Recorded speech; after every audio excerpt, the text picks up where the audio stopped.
Bunk ಬಳಿ ನಿಲ್ಲಿಸಿದ್ದ ಸಂಚಾರಿ police ದ್ವಿಚಕ್ರ ವಾಹನದಲ್ಲಿ ಸೇರಿಕೊಂಡಿದ್ದ ಅಪರೂಪದ ಬಿಲ್ಲೂರ ಹಾವನ್ನ ಉರಗರಕ್ಷಕ ನಾಗರಾಜ್ ಯಶಸ್ವಿಯಾಗಿ ರಕ್ಷಿಸಿದ್ದಾರೆ.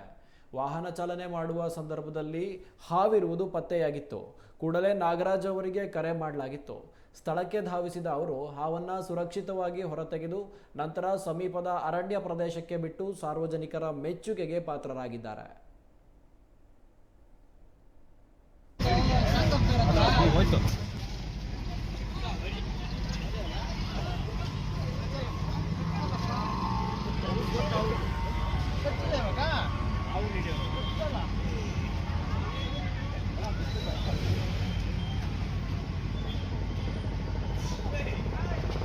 ಆ ಸೀಟ್ ತೆಗ್ದು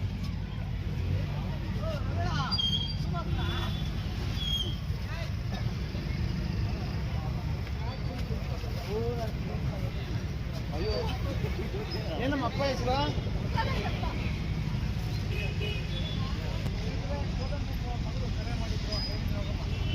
ಪೊಲೀಸ್ ವಾಹನದಲ್ಲಿ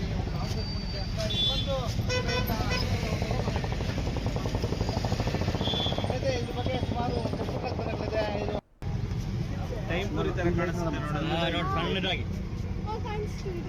ಆಯ್ತು ಬಿಡಮ್, ನಿಂತ್ಕೋಬೇಕೆಲ್ಲ.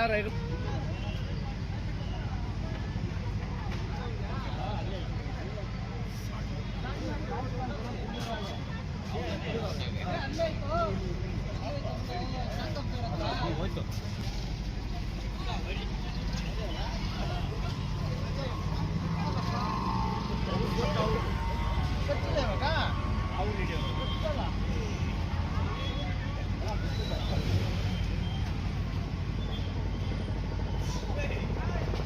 ಆ ಸೀಟ್ ತೆಗ್ದು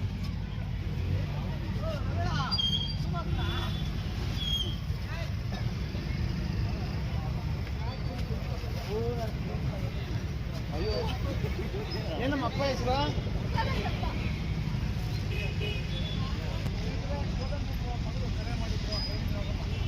ಪೊಲೀಸ್ ವಾಹನದಲ್ಲಿ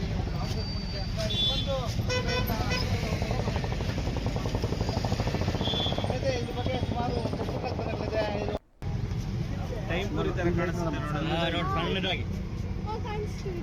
ಆಯ್ತು ಬಿಡಮ್, ನಿಂತ್ಕೋಬೇಕೆಲ್ಲ.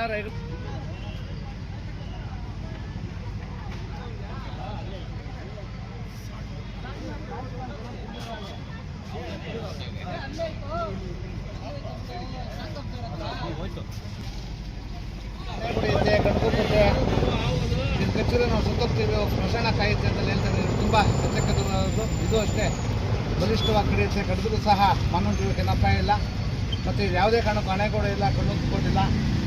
ಇದು ಹೆಚ್ಚಾಗಿ ತೆಂಗಿನ ಮರಗಳು, ಶೀಟ್ ಮನೆಗಳು, ಎಂಜಿನ್ ಮನೆಗಳಲ್ಲಿ ಹೆಚ್ಚಾಗಿ ವಾಸ ಮಾಡುವಂಥ ಜೀವಿ. ಮತ್ತು ಇದನ್ನ ನಮ್ಮ ಕನ್ನಡದಲ್ಲಿ ಕಂಚು ಬೆನ್ನಿನ ಹಾವು ಅಂತ ಹೇಳ್ತೀವಿ ನೋಡಿ. ಒಂದು ಕಂಚಿನ ಥರ ಬಣ್ಣ ಇದೆ. ಮತ್ತು ನಮ್ಮ ತುಮಕೂರು ಭಾಗದಲ್ಲಿ ಮತ್ತು ನಮ್ಮ ಬೆಂಗಳೂರು ಭಾಗದಲ್ಲಿ ರಾಮಬಾಣದ ಹಾವು ಅಂತ ಕರೀತಾರೆ. ನಮ್ಮ ಆಂಗ್ಲ ಭಾಷೆಯಲ್ಲಿ ಇದನ್ನ ಕ್ರಾಂತಿ ಬ್ಯಾಕ್ ಅಂತ ಕರೀತಾರೆ. ನಮ್ಮ ಶರಾವತಿ ನೀರಿನ ಭಾಗದಲ್ಲಿ ಆರಂಭೆ ಹಾವು, ಒಂದು ಮರದಿಂದ ಇನ್ನೊಂದು ಮರಕ್ಕೆ ಸಂಚಾರ ಮಾಡೋದ್ರಿಂದ ಆರಂಭೆ ಹಾವು ಅಂತ ಕರೀತಾರೆ. ಇವರಿಂದ ಮನೋರಂಜನೆ ಸಮಸ್ಯೆ ಇಲ್ಲ. ಇದು ಯಾವುದೇ ಕಾರಣಕ್ಕೂ ಕೊನೆಗೋಡೆ ಇಲ್ಲ, ಕಣ್ಣು ಕಲ್ಲ, ಮಶಾನೂ ಕಾಯಲ್ಲ. ದಯವಿಟ್ಟು ಅವುಗಳನ್ನು ಸಂರಕ್ಷಣೆ ಮಾಡಿ ಪರಿಸರದ ಸಂಪತ್ತು ಕಾಪಾಡಿ. ಎಲ್ಲಾದರೂ ಹೊಡ್ಕೊಂಡು ಬಂದಾಗ 8452573053 ನಂಬರ್ ಕರೆ ಮಾಡಿ, ಅಥವಾ ನಮ್ಮ ಅರಣ್ಯ ಇಲಾಖೆ ನಂಬರ್ 1926 ನಂಬರ್ ಕರೆ ಮಾಡಿದಾಗ ಅವರು ಸಹ ಹಾವನ್ನು ಸಂರಕ್ಷಣೆ ಮಾಡ್ತಾರೆ ನೋಡಿ. ಮುಖ್ಯವಾಗಿ ಈಗ ಬಿಸಿ ಹೆಚ್ಚಾಗಿದೆ. ತಣ್ಣಗಿನ ವಾತಾವರಣಕ್ಕೆ ಹಾವು ಬಂದ್ಬಿಡೋದು ಸರ್ವೇಸಾಮಾನ್ಯ. ಮತ್ತು ಯಾವುದೇ ಹಾವನ್ನು ಕೊಲ್ಲೋದೇ ಆಗಲಿ, ಹಿಂಸೆ ಮಾಡೋದಾಗಲಿ ಮಾಡಿದ್ರೆ 7 ವರ್ಷ ಜೈಲು, 3 ಲಕ್ಷ ಜರಿಮಾನೆ ಆಗುತ್ತೆ.